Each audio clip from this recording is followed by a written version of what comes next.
Hi guys, I'm Johnny Good for Real Home Studio. If you enjoy this video, please don't forget to like and subscribe up to the channel. Make sure you have yourself a great day.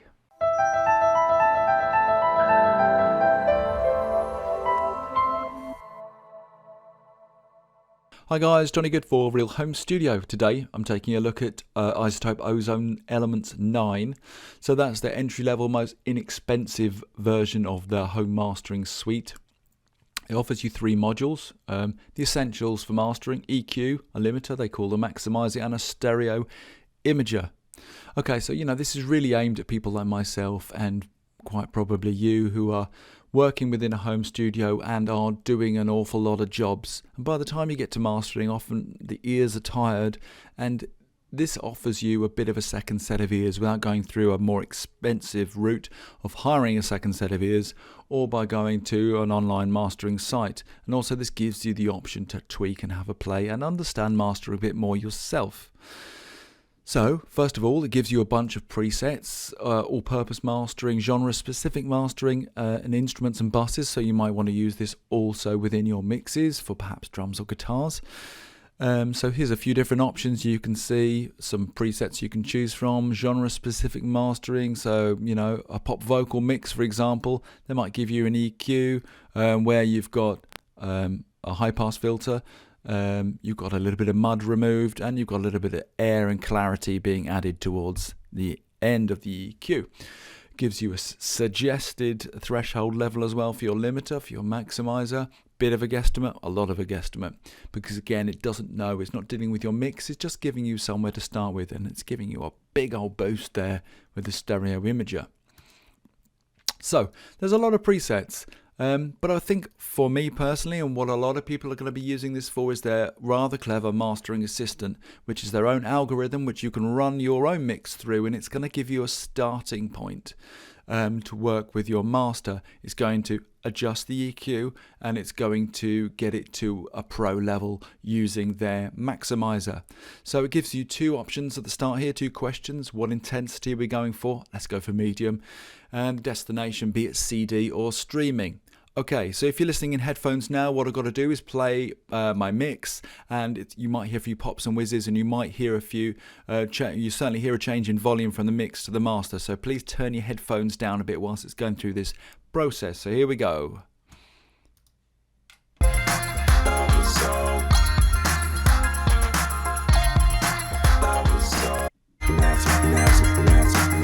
know you say that your love is all gone, but don't tell me how you're gonna do that. No offense, okay, so that's the job done. Amazing, so fast. So let's have a look. So we look at the EQ, and it's pretty flat. There's nothing really too serious going on there. When we're looking at this EQ, bear in mind it's a mastering EQ, so even at the top here, this is 4 dB of boost. So really with mastering, if we get anything past, I think 1.5, 2 dBs of change, we might want to be having a look back anyway at our mix and seeing what's going on there. So this is quite good feedback for me that I feel, okay, my mix is fairly sound. It's giving me a little bit of cut at 10k, and then a boost towards the end there, and a little bit of a sort of a cresting, well, not even 1 dB boost, rising up to about 3k, maybe a bit of clarity. But nothing too serious there. And then over to the limiter, and we've got a few options on the limiter. We can see here's our threshold. Obviously the lower the threshold, the quieter our mix gets, and the higher, even though it's going lower, our threshold, the louder our mix gets as the limiter kicks in quicker and quicker. So I can't recall where it was, somewhere around there. You can see from the metering, let me just turn this on here. You see from the metering, it gives you the RMS values and the peak values of both your mix here and your master here, and also allows you to gain match and bypass the effects on the master without losing gain, which is really important, so you can hear the difference between the two. I'm not going to keep playing it because I don't want to blow your eardrums out, because it's obviously been mastered and loudified now. You can also drop it down into mono. You can swap between left and right as well. you can have a learn threshold to the LUFS scale, which can be really helpful as well. That obviously moves as your music moves, so if it's a quiet piece of music, it's going to change quite a lot from when it's a loud piece of music. You've got 2 different styles here as well of your limiter, and a few different more advanced options as well that you can have a play around with. So there's plenty going on there. You also have a stereo imager, and it has some scales here that you can take a look at. There we go. So you can monitor your stereo width. I often give it a little bit. I'd steer pretty clear of the old stereo eyes. For me, I think I could definitely wander into quite a lot of phasing issues. But you can monitor that with like a correlation plugin or something. But less is more with the old stereoizing. But I do like adding a little bit of width with it, and I often find it helps within the master. Again, that's to taste. You can have a play around with these things.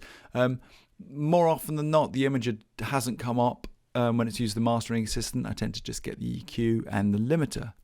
So overall, I love this plugin. In fact, in a lot of ways, I love it more than the full-on version. There's a couple of things I really miss from the full-on version.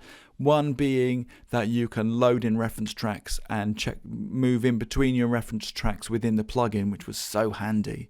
But I just use here we are VLC media player and just do that alongside, just volume match and do that alongside my DAW.